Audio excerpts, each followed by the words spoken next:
Today we are going to discuss coordination compounds. As you know that coordination compounds has a great importance in our day-to-day life. It is because many substances which we use in our daily life are made up of coordination compounds. We have already introduced this topic and today we are going to discuss interpretation of experimental data by Werner, effective atomic number, charge on a complex, coordination entity, central atom or ion, ligands and types of ligands. Before proceeding further, let us recall what we have discussed earlier. We learnt about difference between a double salt and a complex, coordinate bond, definition of coordination compounds or complexes, Werner's coordination theory and interpretation of experimental data by Werner. Alfred Werner conducted a series of experiments with complexes. He dissolved many of the complexes in water and added silver ion. His experiments shows how many chloride ions gets precipitated with silver ion. Let's have a look on this data. First complex is PtCl4 6NH3. The moles of silver chloride precipitated were 4 and number of ions per formula unit formed were 5. Hence, he said that 4 chloride ions were attached with primary valency. Hence, the formula of the complex must be PtNH3 whole 6 Cl4 and ions formed 1 positive ion and 4 Cl minus. Next complex was PtCl4 5NH3. On adding silver plus, only 3 Cl minus were precipitated as silver chloride and total number of ions formed were 4. Hence, only 3 Cl minus ions were attached with primary valencies. Therefore, the formula of the complex can be written as PtNH3 whole 5 Cl3. The number of ions produced 1 positive ion and 3 negative ions. Similarly, you can see the number of ions produced and number of silver chlorides precipitated for PtCl4 4 ammonia and PtCl4 3 ammonia also. For the complex PtCl4 2NH3, no silver chloride was precipitated and no ions were formed.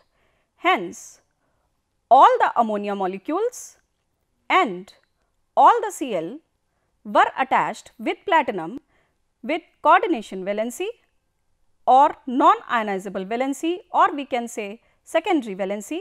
Hence, the formula of the complex is PtNH3 whole twice Cl4 and this complex act as non-electrolyte as no ions are formed in this complex. On the basis of series of experiments, Werner in 1898 propounded his theory of coordination complexes. Main postulates of the theory are: in coordination compounds, metals show 2 types of linkages, or we can say 2 types of valencies, primary valency and secondary valency. The primary valencies are normally ionizable and are satisfied by negative ions, and the secondary valencies are non-ionizable. These are satisfied by neutral molecules or negative ions. The secondary valency is equal to the coordination number and is fixed for a metal. The ions or groups bound by a secondary linkages to the metal have characteristic spatial arrangements corresponding to the different coordination numbers. In modern formulations, such spatial arrangements are called coordination polyhedra. The species within the square bracket are coordination entities or complexes and the ions outside the square bracket are called counter ions. We can understand Werner's theory with the help of an example. On the basis of the following observations made with aqueous solutions, assign secondary valencies to metals in the following compounds. There are 3 compounds, PdCl2, 4 ammonia, and the moles of silver chloride precipitated per mole of the compounds with AgNO3 are 2. Second compound is COCl3, 4 NH3, moles of silver chloride precipitated is equal to 1, and with PtCl2, 2 NH3, no moles of silver chloride are precipitated. As secondary valency has to be calculated, in first complex 2 moles of silver chloride are precipitated, therefore 2 Cl minus ions are attached with primary valency. Therefore, secondary valency is equal to 4. In second complex, only 1 ion gets precipitated as silver chloride. It shows that only one of the 3 chloride ions is attached with primary valency, 2 chloride ions and 4 ammonia molecules are attached with secondary valency. Hence, secondary valency of cobalt in this complex is 6. In third complex, the number of silver chlorides precipitated is equal to 0. Therefore, both the chloride ions and 2 of the ammonia molecules are attached with secondary valency. Therefore, secondary valency of platinum is 2 plus 2 equal to 4. Hence, we can say that for first complex, secondary valency is 4. Hence, we can say that for the first complex, secondary valency is 4. For second complex, secondary valency is 6, and for third complex, secondary valency is 4. Now, you can define Werner's theory and also have an idea about primary and secondary valency. There is another important theory related to coordination compounds or complexes known as Sidgwick's theory, or we can say effective atomic number rule. So, let us discuss effective atomic number or effective atomic number rule. In order to explain the stability of complexes, the English chemist Neville V. Sidgwick made the observation known as effective atomic number rule. He said that in a number of metal complexes, the metal atom tends to surround itself with sufficient ligands such that the resulting effective atomic number is numerically equal to the atomic number of the noble gas element found in the same period in which the metal is situated. This rule seems to hold for most of the metal complexes with carbon monoxide, or you can say metal carbonyls, as well as many organometallic compounds. By using this rule, it is possible to predict the number of ligands in these type of compounds and also the products of their reactions. Now, effective atomic number is the number that represents the total number of electrons surrounding the nucleus of a metal atom in a metal complex. Effective atomic number is composed of the metal atom's electrons and the bonding electrons from the surrounding electron donating atoms and molecules. Thus, the effective atomic number of cobalt atom in the complex CONH3 whole 6 3 plus is 36. The sum of number of electrons in the trivalent cobalt ion is equal to 24. As you know that the atomic number of cobalt is 27, and in 3 plus state it will have 27 minus 3 equal to 24 electrons. The number of bonding electrons from 6 surrounding ammonia molecules, each of which contributes an electron pair, will be equal to 2 into 6, which is equal to 12. Hence, the effective atomic number of cobalt atom will be equal to 24 plus 12, which is 36. The effective atomic number rule is often referred to as the 18 electron rule. Since if one counts only valence electrons, the total number is 18. For cobalt 3 plus, valence electrons are equal to 6, and for 6 ammonia molecules, when every molecule donates 2 electrons, total electrons donated will be equal to 2 into 6, which is equal to 12. Therefore, total valence electrons will be equal to 6 plus 12, which comes out to be 18. Hence, this rule is also known as 18 electron rule. Effective atomic number can also be calculated by the following relationship. Effective atomic number is equal to atomic number of the metal minus electrons lost in ion formation plus number of electrons gained from the donor atom of the ligands. Therefore, effective atomic number is equal to atomic number minus oxidation number plus coordination number multiplied by 2. We can have a look on some examples for calculating the effective atomic number in this table. The effective atomic number of iron in K4FeCN6 can be calculated as you know that iron is in +2 oxidation state here, and atomic number of iron is 26, and the number of ligands attached to iron are equal to 6. Therefore, effective atomic number of iron will be equal to 26 minus 2 plus 2 into 6, which is equal to 36, and it is the atomic number of krypton. Similarly, we can calculate the effective atomic number of copper in Cu NH3 SO4. Atomic number of copper is 29, its oxidation state is +2, and number of monodentate ligands is equal to 4. Therefore, effective atomic number is equal to 29 minus 2 plus 4 into 2, which is equal to 35.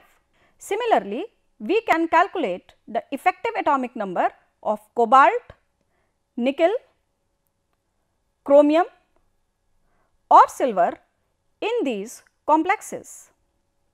As charge on a complex is an important term, hence we must know how to calculate the charge on the complex ion.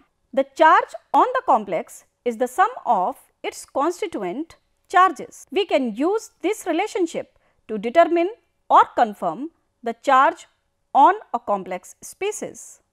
For example, the charge on Pt NH3 4 plus can be calculated as charge on platinum 4 plus 6 into charge on ammonia. As the platinum is in oxidation number 4, hence charge on platinum is equal to +4, and you know that NH3 molecule is a neutral molecule. Hence, the charge on NH3 molecule is equal to 0. Therefore, charge on the complex will be equal to +4 plus 6 into 0, which is equal to +4. We can also have a look on another example. Let us calculate the charge on the complex Pt NH3 Cl2 2 plus. Here charge will be equal to charge on platinum 4 plus 4 into charge on ammonia plus 2 into charge on Cl minus. Here again platinum is in 4 oxidation state, therefore charge on platinum is +4. NH3 has 0 charge, and you know that Cl minus has a charge equal to -1. Therefore, total charge on the complex will be equal to +4 plus 4 into 0 plus 2 into -1, which is equal to +2. Up to now, we have calculated effective atomic number and charge on the complex ion. It is also very necessary to describe each and every part of coordination compounds or complexes like coordination entity, central atom or ion or ligands, etc. So, we are defining coordination entity first. A coordination entity constitutes a central metal atom or ion bonded to a fixed number of ions or molecules. For example, COCl3 NH3 whole thrice is a coordination entity in which the cobalt ion is surrounded by 3 ammonia molecules and 3 chloride ions. Other examples are NiCO whole 4, PtCl2 NH3 whole twice, FeCN6 4 minus and CO NH3 whole 6 3 plus. Coordination entity in a complex is enclosed in a square bracket. Now, we will define central atom or ion. In a coordination entity, the atom or ion to which a fixed number of ions or groups are bound in a definite geometrical arrangement around it is called central atom or ion. For example, the central atom in the complex NiCl2 H2O4 is nickel 2 plus, COCl NH3 whole 5 2 plus is cobalt 3 plus, in FeCN6 3 minus is Fe 3 plus. These central atoms or ions are also referred to as Lewis acids. There is another very important term, ligands, for the study of coordination compounds. So, before going further, we have to discuss ligands. The word ligand has been derived from a Latin word ligare, which means to bind, and this word ligand was first used by Alfred Stock in 1916 in relation to silicon chemistry. The ions or molecules bound to the central atom or ion in the coordination entity are called ligands. These may be simple ions such as Cl minus, small molecules such as H2O or NH3, or larger molecules such as NH2 CH2 CH2 NH2 known as ethylene diamine, or N CH2 CH2 NH2 whole thrice, or even macromolecules such as proteins.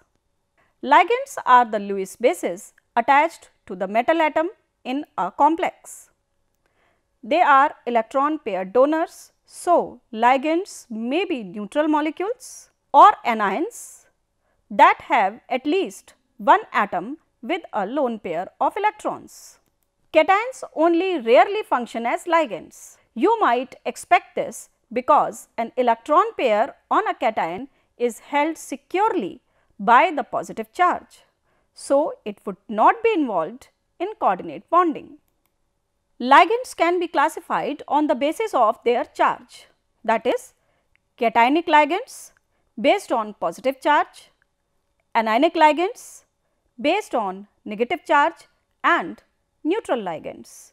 Neutral ligands do not have any charge. First, we are trying to understand anionic ligands with some examples. Let us see here. The negative ligand X minus is known as halido. Here X represents halogen atom. OX minus is known as hydroxo, Cn minus as cyano, O2 minus oxo, NH2 minus amido, S2 minus sulfido, and CNS minus thiocyanato. Now, we will see neutral ligands. These are CO, which is named as carbonyl, PH3 phosphine, NO nitrosyl, NH3 amine, H2O aqua, C5H5N is called pyridine. As you know that there are very few cationic ligands. Some of them are listed here. NO2 plus is named as nitronium. NH2 NH3 plus is called hydrazinium. NO plus is called nitrosonium. Note that IUM is added in the end of the name of a positive ligand or cationic ligand. Ligands can also be classified on the basis of the number of donor sites, but this classification we will continue in our next lecture. So, in the end of this lecture, let us revise what we have discussed today. Interpretation of experimental data by Werner, effective atomic number, charge on a complex, coordination in tiety, central atom or ion, ligands and classification of ligands on the basis of charge. In the next lecture, we will continue with the classification of ligands on the basis of donor sites, chelate ligands, chelate effect and thermodynamic stability of coordination compounds.